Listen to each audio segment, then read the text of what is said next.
In the meantime, though, AI is creating both risks for American business and opportunities for growth and competitiveness. Joining us right now to talk about AI, CEO sentiment and more is Josh Bolten. He is the Business Roundtable CEO. And Josh, thank you for being with us this morning. Thanks for having me. Before we get into AI, why don't we just talk about how your CEOs are feeling right now? Because we did speak with Suzanne Clark from the Chamber of Commerce a little bit ago. The Chamber of Commerce represents all businesses in the United States, the large, the medium, the small, and she said overall she's seeing a decline in sentiment from her CEOs, that while north of 40% of them were talking about hiring late last year, that number dropped in the last time that they checked things out, 30%, a little bit north of that. I just wonder how your CEOs are feeling, because you represent the largest companies in the United States. Yeah, we do, Becky, represent 245 CEOs of America's biggest companies. So our story is a little different, but it's also uneven.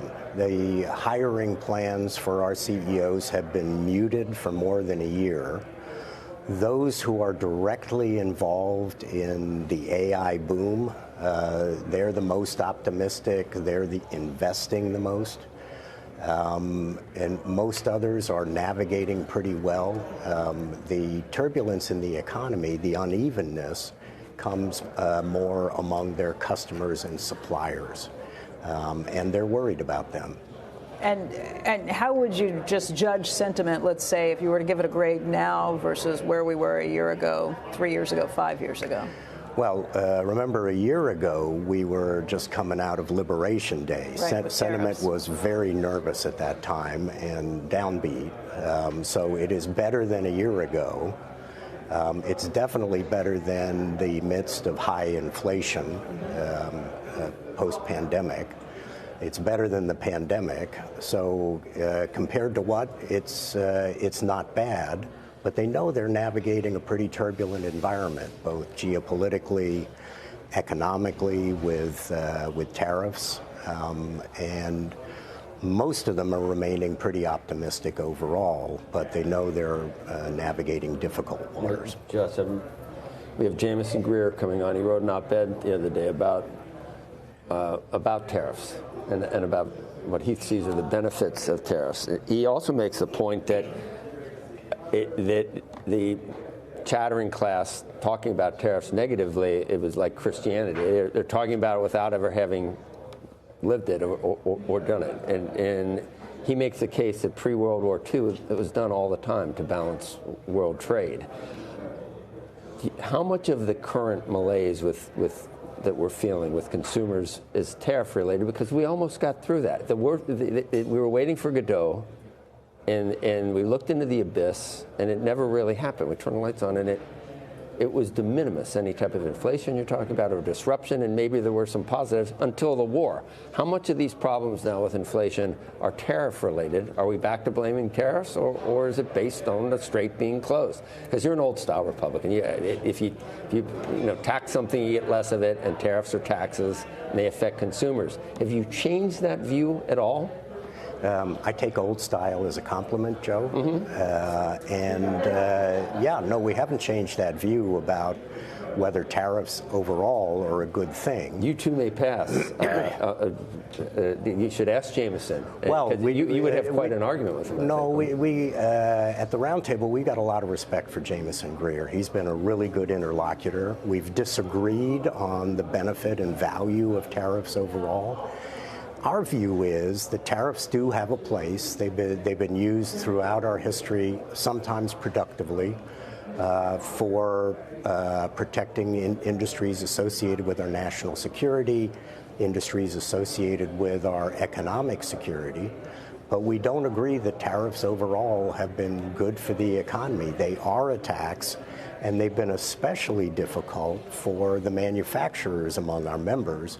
Because remember, of U.S. imports, half of them are inputs into other stuff we make. And if you're raising the costs of people trying to make stuff here in the United States, you're making them uncompetitive. We're going to win no matter what in this country. We're going to win. Could we be winning even more if we weren't being taken advantage of? I think that's what Trump's issues? Sure, absolutely. The tariffs should be used to address unfair practices in other countries. Which are widespread. Very widespread, and we've been pushing Greer and the rest of the administration to focus on the unfair trade practices. But just using tariffs to raise revenue or to try to correct a trade deficit, that doesn't make sense for our economy. It doesn't make sense for our members. What's the better than taxes? I don't know. I don't know. Corporate taxes versus tariffs. No on both. What's the Roundtable's position on the war in Iran? Worth it? Not worth it? Oh, no position on the war in Iran. Look, all of our members agree the economy is super important. Nothing's more important than our national security. And so our members are. So how does the Roundtable measure the issue of our national security versus the price of gas, the strait being open, trade, all of the issues? We don't. You don't. We don't. Look, you can't have the CEOs of America deciding nuclear Iran versus our economy. For the first and most important responsibility of government, and it's a government responsibility, not a business responsibility, is take care of the national security. Having said that, let's not do stuff that's going to undermine our economy, which in the long term will undermine our national security. Do you want to weigh in on Bernie Sanders' proposal yesterday as it relates to AI and taking effectively stakes in these businesses, given what he thinks are going to be larger concerns about employment down the line? He thinks a sovereign wealth fund for the United States to do it. I'm not clear on how he would fund that sovereign wealth fund. He said something like a 50% tax, which maybe disagree with tariffs, that, Joe. No, I said earlier, what's that expression? You had me at hello.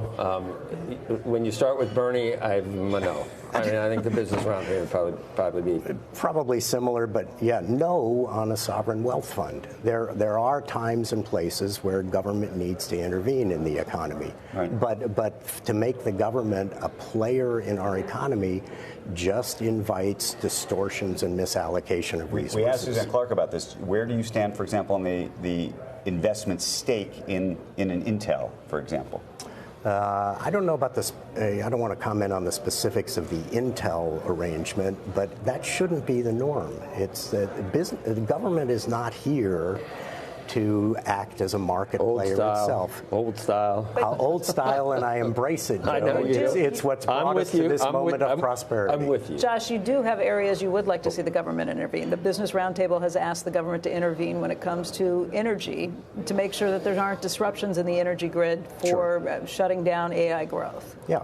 And there are places where only government can do stuff.